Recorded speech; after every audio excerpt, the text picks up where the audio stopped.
Hey guys, welcome back to our channel. இன்றைக்கி நம்ம கிச்சனில் பார்த்திங்கன்னா காடை முட்டை தொக்கு எப்படி செய்கிறதுன்னு தான் பார்க்க போகிறோம். இது ஒரு சிம்பிள் அண்ட் ஈஸியான டிஷ். மறக்காமல் உங்கள் வீட்டில் ட்ரை பண்ணி பாருங்கள். இதுக்கு பார்த்திங்கன்னா முதல்ல நம்ம ஒரு பேனில் ஆயில் விட்டு அந்த ஆயில் நல்லா சூடாகி வரும்போது ஒரு 1/4 ஸ்பூன் சால்ட், ஒரு 1/4 ஸ்பூன் மிளகாய் பொடி போட்டுக்கலாம். போட்டுட்டு நல்லா மிக்ஸ் பண்ணிக்கோங்க. இப்போ நான் பார்த்திங்கன்னா முட்டையை வேக வச்சுருக்கேன். அதை இதில் ஆட் பண்ணி நம்ம நல்லா ஃப்ரை பண்ணிப்போம். இந்த முட்டை வேகிறதுக்கு பார்த்திங்கன்னா கரெக்டாக 4 to 5 மினிட்ஸ் கொதிக்கிற தண்ணியில் போட்டு எடுத்திங்கன்னா நல்லா வெந்து வந்துடும். இப்போ இது நல்லா ஃப்ரை பண்ணிவிட்டு செப்ரேட்டாக எடுத்து வச்சுக்கலாம். அதே பேனில் இன்னும் கொஞ்சம் எண்ணெய் விட்டுட்டு எண்ணெய் நல்லா சூடாகி வரும்போது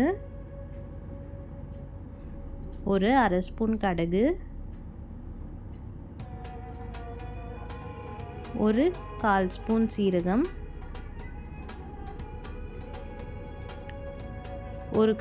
ஒரு கொத்து கருவேப்பிலை,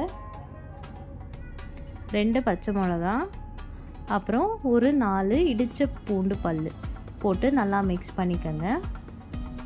இப்போ பார்த்திங்கன்னா நான் ஒரு 2 மீடியம் சைஸ் ஆனியன்ஸ் சாப் பண்ணி வச்சு இதில் ஆட் பண்ணிக்க போகிறேன். அதை இப்போ நல்லா வதக்கி விட்டுப்போம். ஆனியன் நல்லா வதங்கி வர மாதிரி பாருங்கள். இந்த மாதிரி நல்லா வதங்கி வந்த பிறகு ஒரு 3லேருந்து 4 மீடியம் சைஸ் டொமேட்டோஸ் இந்த மாதிரி சாப் பண்ணி ஆட் பண்ணிக்கோங்க. அதையும் நல்லா மிக்ஸ் பண்ணிக்கோங்க. இப்போது இந்த தக்காளியும் வெங்காயம் இன்னும் நல்லா வதங்கி வர்றதுக்காக ஒரு 1/4 ஸ்பூன் மஞ்சள்தூள், அப்புறம் இந்த டிஷ்ஷுக்கு தேவையான அளவுக்கு உப்பு போட்டு மிக்ஸ் பண்ணிப்போம். இப்போது இதை ஒரு 2 to 3 மினிட்ஸ் க்ளோஸ் பண்ணி குக் பண்ணிக்கலாம். இப்போ பார்த்திங்கன்னா கொஞ்சம் நல்லாவே வதங்கி வந்திருக்கு. இந்த ஸ்டேஜில் பார்த்திங்கன்னா நம்ம மசாலாஸ் ஆட் பண்ணிக்க போகிறோம். நான் பார்த்திங்கன்னா 1 ஸ்பூன் மிளகாய்த்தூள், ஒரு 1.25 ஸ்பூன் எக் கறி மசாலா ஆட் பண்ணிவிட்டு நல்லா மிக்ஸ் பண்ணி விட்டுக்கோங்க. இந்த மாதிரி நல்லா மிக்ஸ் பண்ணிவிட்டு கொஞ்சமாக தண்ணி விட்டு இதை நம்ம நல்லா வதக்க போகிறோம். பார்த்திங்கன்னா மறுபடியும் ஒரு ஃபியூ மினிட்ஸ் நம்ம க்ளோஸ் பண்ணி குக் பண்ணிக்கலாம். நல்லா எண்ணெயெல்லாம் நல்லா பிரிஞ்சு வந்திருக்கு பாருங்கள். இந்த டைமில் பார்த்திங்கன்னா நம்ம ஆல்ரெடி வேக வச்சு ரோஸ்ட் பண்ணியிருந்த எக்ஸை இதில் ஆட் பண்ணிப்போம்.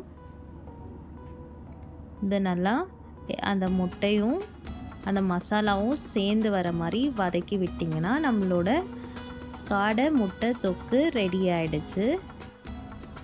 இதோடு நீங்கள் சாதம் வச்சு சாப்பிட்டிங்கன்னா அவ்வளோ அருமையாக இருக்கும். இந்த மாதிரி சிம்பிளான டிஷ்ஷஸ்க்கு மறக்காமல் நம்ம சேனலை சப்ஸ்கிரைப் பண்ணுங்கள், லைக் பண்ணுங்கள், ஷேர் பண்ணுங்கள், மறக்காமல் கமெண்ட் பண்ணுங்கள். தேங்க்யூ ஃபார் வாட்சிங்.